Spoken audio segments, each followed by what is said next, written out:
obviously Gen 4 is going to be edited out, so as you know, everything that you say has Right. to stand alone. Okay. Yep. All right. I'm just going to read them as I got them. And, Go right in. you know, if you want to do one again, let us know. Okay. Starting with the Muslim ban. Introducing the so-called Muslim ban soon after his victory, President Trump demonstrated his resolve to take on Muslims. Regardless of how practical the travel ban has been, how do you think this can influence the future of Muslims in our country? Well, I mean, this country has always had a complex and troubled history with immigrants to start with. I mean, you can start back with the Chinese Exclusion Act back in the 1800s. You can look at the Japanese internment during World War II. You can even look during the early 20th century into the mid-20th century when we were forcibly sterilizing people from countries in Eastern Europe. So we've always had this troubled history with immigrants in this country. So I guess I'm not like most when people get, apoplectic about this. I think that the problems won't increase by much, but they were already pretty dire already. There was already a large, this very big climate of Islamophobia. Since 2001, hate crimes against Muslims have steadily gone up, ebbing and flowing in certain places, but there's been a steady climb of it. So we've been doing this for quite some time. So I don't think that Trump's Muslim ban is going to make that much of an impact. We have to remember as well that Barack Obama had put these same countries on a ban as well. So it wasn't like Trump grabbed this idea out of thin air and based upon his election that, okay, we're going to do this now. No, Trump was using the exact same language that Barack Obama used. Barack Obama was just more cool about his, his ban than, Trump was. Okay, so we got caught up in Trump's rhetoric, but the policies are the same. That's what I pay attention to. It's the policies. Were there any difference between Obama and Trump? No, the policies are the same basically. So I just don't see this making a huge impact. Excellent. Let's raise that light up about 6 inches.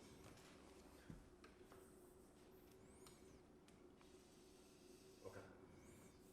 That sounded great. Thank you. Ready to move on to the next? Okay.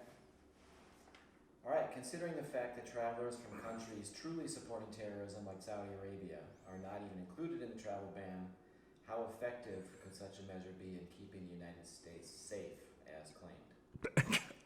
In some ways, that question kind of answers itself, We'll start that one again because they're not going to hear the question. Okay, all right.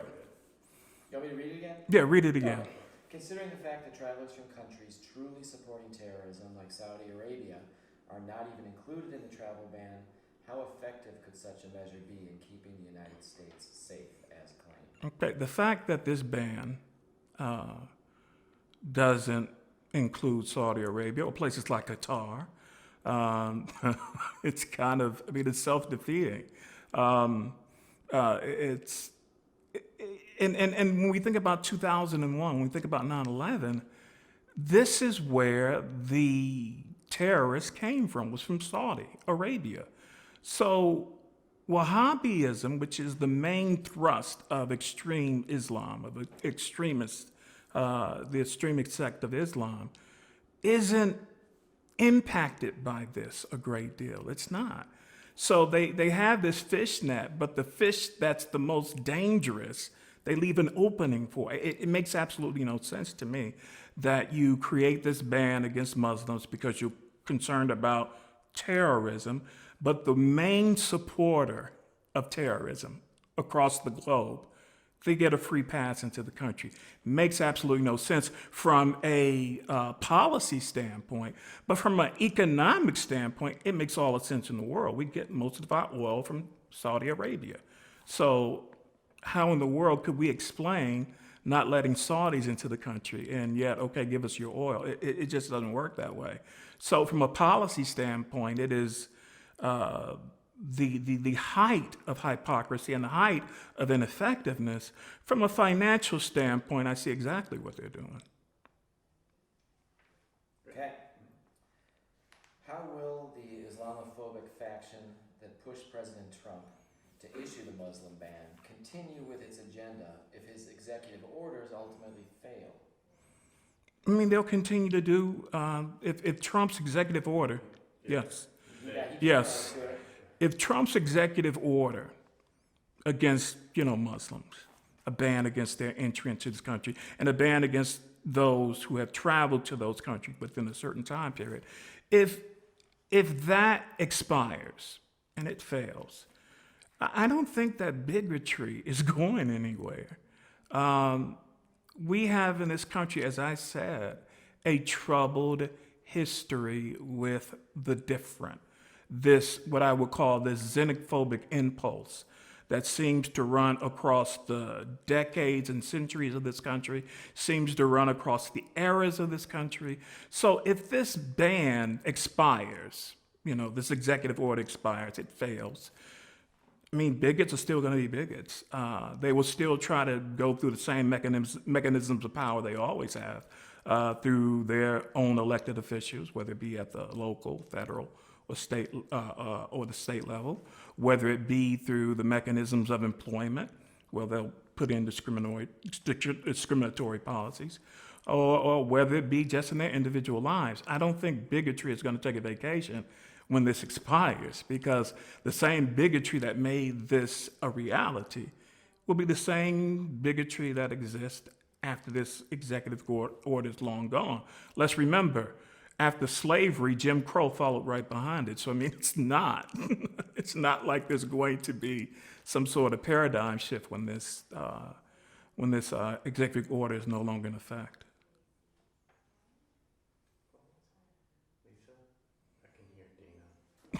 Tell Dana to shut up. Do you want to do the last one again, or do you think it came through? No, it's very, very, very. Yeah, okay. She's playing the librarian now. Okay, continuing on. Okay, keep going? Yeah. All right, last question on the Muslim ban. How could Okay, the US hold on. Now she's talking. Lisa?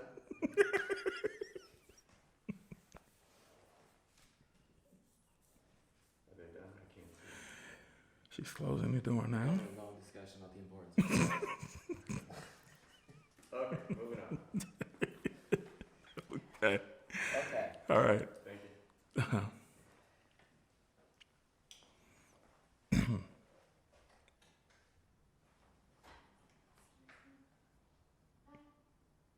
You can ask the question. Okay. Think about it. The next question is, how could the U.S. government truly tackle terrorism? And the follow-up to that is, while the majority of Muslims in the U.S. and the world are known to despise terrorism and suicide attacks, can attacking a specific religion and all of its followers be of any help? Okay. We got, Yeah. Okay, think about that one for a second. No, you're going to have to read that one again, Yeah. brother. I'll read it again. Got to read that one. It's got a long. I'm only reading it once. That's how I got paid to read it once. Okay, go again. Okay. How All right. can the U.S. government truly tackle terrorism? While the majority of Muslims in the U.S. and the world are known to despise terrorism and suicide attacks, can attacking a specific religion and all of its followers be of any help? Well, attacking a specific religion and its followers is never the answer. And how can the U.S. combat terrorism be more effective about it?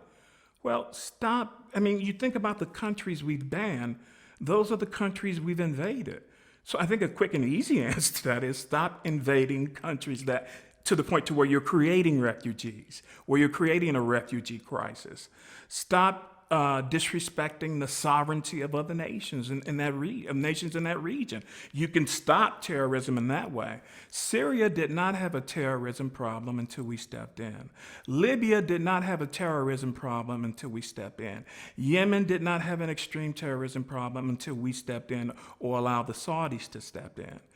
Every country that we have touched, we have made it fodder for Islamic extremists. So I think the quick and easy answer of how we can more effectively combat terrorism is stop invading countries and creating terrorism.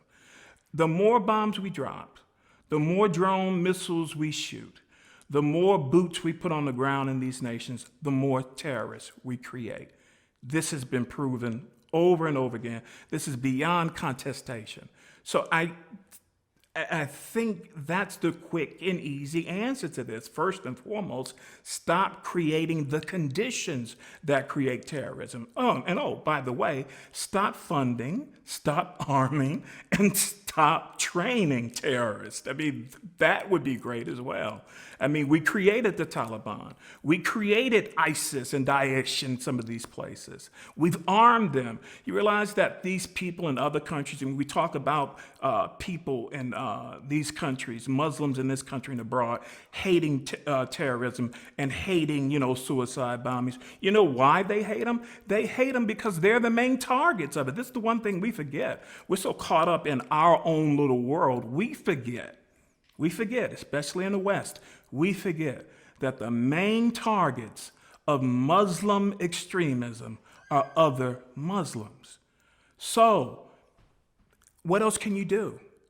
Stop arming, stop funding, stop training, stop invading, stop putting boots on the ground, stop shooting drones into places like Yemen. In Trump's short tenure in office, drone strikes in Yemen have gone up 432%. 432% over last year alone.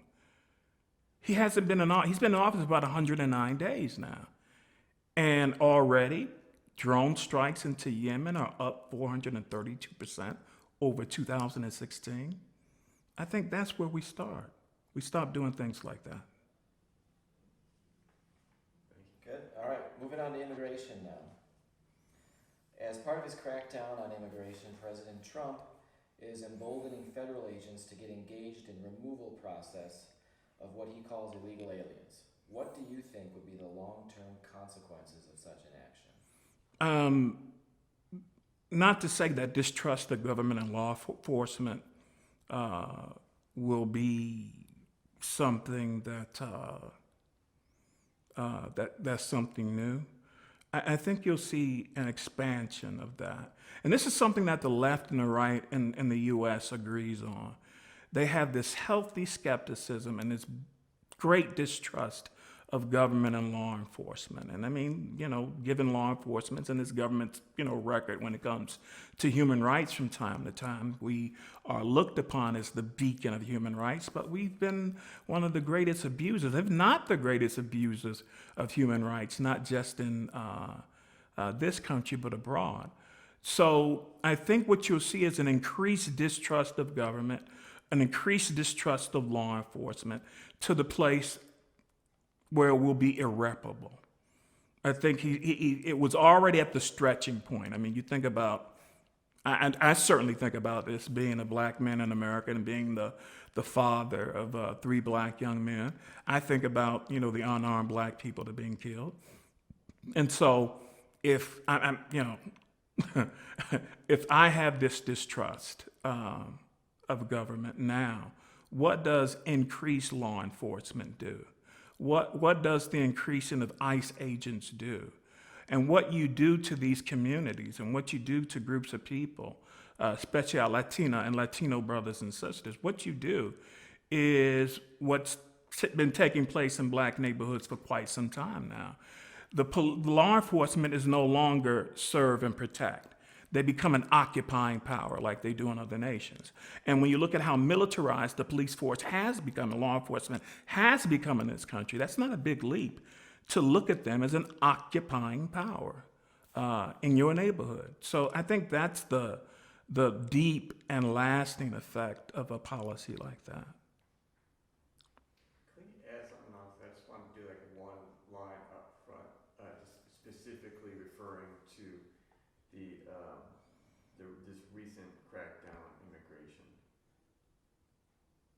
Kind of set stuff up because you dove into it, but we didn't specifically say up front. Mm-hmm. This is in reference to the recent crackdown on Okay. immigration. Yeah. So if we just set Right. kind of stuff. I'll ask the first part of the question Yeah. to Okay. kind of remind you. As part of his crackdown on immigration, President Trump is emboldening federal agents to get engaged in the removal process of what he calls illegal aliens. Yeah. I think this recent crackdown on immigration, or what he called illegal aliens, giving giving ICE agents broader powers to arrest and to detain people that are considered illegal aliens.